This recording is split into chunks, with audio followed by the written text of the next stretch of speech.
안녕하세요, 김동입니다. 요즘은 교통사고와 관련한 과실 비율을 문의하시는 분이 굉장히 많아졌습니다. 구구절절 여러 가지 얘기들을 많이 해주시는데요. 그런 부분들은 교통사고 과실 비율에서 중요한 부분이 아닙니다. 고등학생들도 알고 있는 과실 비율을 다투는 방법, 지금부터 알려드리겠습니다. 궁금하신 분들은 영상을 끝까지 지켜봐 주십시오.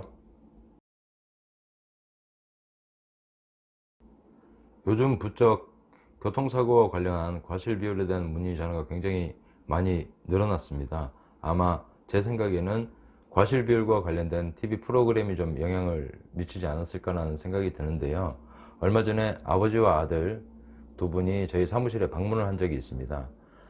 아버지 몰래 아들이 오토바이를 타고 가다가 동네의 작은 교차로에서 외제차와 충돌을 해서 접촉사고였는데요. 물적인 피해는 크진 않았고요. 아마 수입차였기 때문에 아버님이 좀 걱정이 많으셨던 것 같아요. 그래서 상담을 하러 오셨는데 걱정이 많으신 아버님은 구구절절 여러 가지 얘기를 많이 하셨어요. 뭐 바빴다, 또 배달용으로 쓰던 오토바이였는데 또 뭐 걱정이 많았다, 또 뭐 여러 가지 얘기들을 많이 하시는데 의외로 아들이 좀 덤덤해서 또 뭐 할 얘기가 있는 것 같기도 하고, 그래서 제가 물어봤어요. 어떻게 생각을 하냐고 하니까 그 아들이 좀 참고 있다가 그 차량의 전면부 앞유리죠. 앞유리의 선팅이 굉장히 진하다.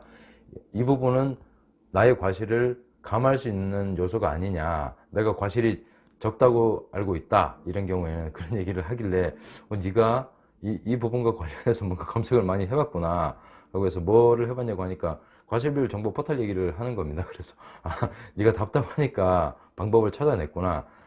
그렇게 해서 제가 좀 칭찬을 해준 적이 있고, 그 부분을 좀 갖고 이제 셋이서 제 컴퓨터로 이렇게 봤어요. 보고 아버님께 설명을 드렸고, 그 과실이 적용이 만약에 된다라고 하면, 썬팅이 진한 부분이 인정이 된다라고 하면 오토바이 과실이 10% 감산을 할 수가 있거든요. 그래서 어차피 책임보험으로 될 부분이었고 그렇게 걱정을 안 하셔도 된다라고 말씀을 드렸던 적이 있습니다. 그래서 오늘은 이와 관련해서 과실에 대한 걱정이 있으신 분들을 위해서 과실정보 포털을 이용하는 방법을 한번 알려드리겠습니다. 검색창에 과실비율 정보 포털이라고 검색하시면 되고요. 과실비율 분쟁심의위원회가 나옵니다. 클릭하시고요. 여기서 과실비율 선택 검색을 하실 것인지 키워드 검색을 하실 것인지 선택을 하시면 되는데요.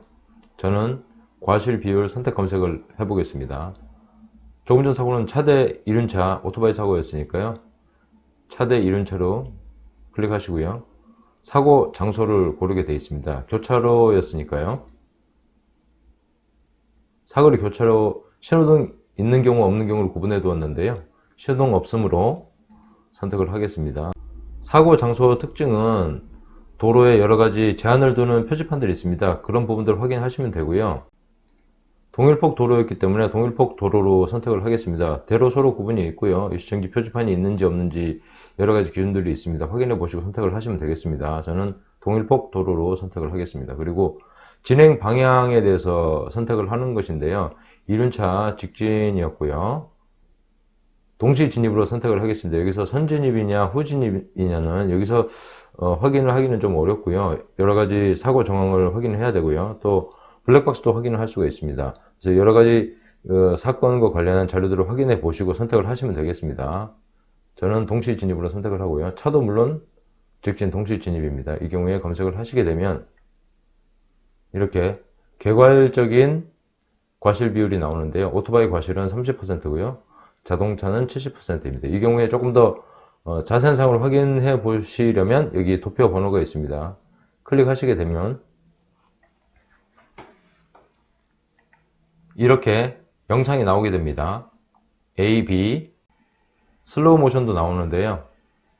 오토바이와 차량 A, B로 표시되어 있습니다. 여기서 수정 요소라고 있습니다. 이 수정 요소는 자동차 사고와 관련된 도로교통법 위반 여부를 따지는 부분인데요.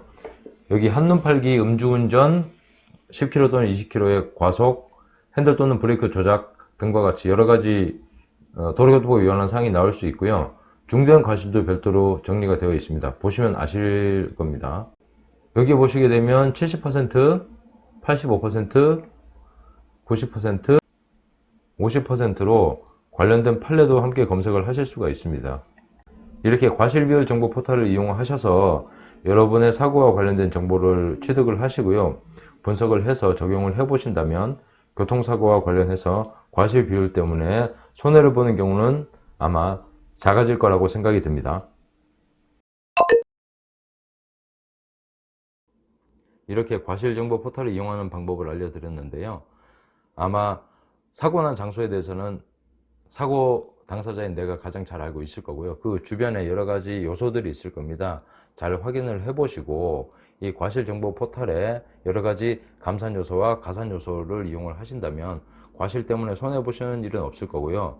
또 억울한 일이 발생을 한 경우에 아마 과실비율 분쟁조정위원회에 심의를 원하시는 분들이 있으실 텐데요. 이 경우에도 단순히 그냥 내가 억울하다라는 부분, 그런 부분을 주장하시기보다는 과실정보 포털에 나와 있는 여러 가지 내용들을 주장을 하신다면 적어도 손해보시는 일은 없을 거라고 생각이 듭니다. 과실과 관련해서 손해를 보실까봐 너무 걱정하시지 마시고요. 정보 포털을 이용을 해서 감산 요소와 가산 요소가 뭔지 잘 확인을 해 보십시오. 손해 보시는 일은 없을 겁니다. 여러분 모두가 유튜브 손해사정사가 되는 그날까지 저는 열심히 달려보겠습니다. 구독 부탁드립니다. 감사합니다.